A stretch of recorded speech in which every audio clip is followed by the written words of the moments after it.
Because of how legendary Lincoln became, it gets lost in history just how much of a shock it was that a man like Abraham Lincoln rose to take the nation's highest office. He did not come from a prominent family or wealth. He had only the briefest of formal schooling, and in 1859, the year before the election, he was 50 years old, with no administrative experience at all, never becoming governor of his home state of Illinois, or even a mayor of a town like Springfield. In fact, his only government experience was an unremarkable term in the House of Representatives. But after that term, he had lost twice in his bid to win a Senate seat, leaving Lincoln to spend his last 10 years before taking up the presidency holding no public office whatsoever. He did serve in the military briefly, but that was during the extremely forgettable Black Hawk War, which Lincoln himself would be the first to minimize. Lincoln being from Illinois as a Republican is further evidence of how unlikely it should have been for him to win a general election. Illinois was a Democrat stronghold. It had gone to Democrat candidates in every election since the state's founding.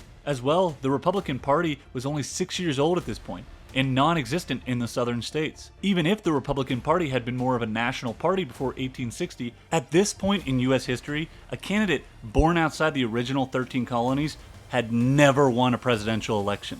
Lincoln was born in Kentucky and lived most of his life in Illinois. Living out west made him unknown to most people in the eastern or southern part of the country. So how did he rise so high so fast? Well, in the 1850s, the slavery debate got increasingly more heated, and controversies like the Kansas-Nebraska Act, the Dred Scott decision, and the Leigh-Compton Constitution split the Democrat Party between northern popular sovereigntists and southern pro-slavery men. It would ultimately lead the Democrats to run two candidates in the 1860 election, Stephen Douglas of Illinois and John C. Breckinridge of Kentucky. In order for the Republicans to capitalize on that split, they needed a candidate who would have Western appeal and could take the three key states of Pennsylvania, Illinois, and Indiana. Lincoln was just that man, and so after he was nominated, the United Northern Republicans were easily able to defeat their divided competition. Lincoln received over 1.8 million votes and carried all 18 of the free states except for New Jersey, where he won 4 of the 7 electoral votes, with the other 3 going to Douglas. That gave Lincoln a commanding 180 electoral votes, well over the 152 number needed for victory.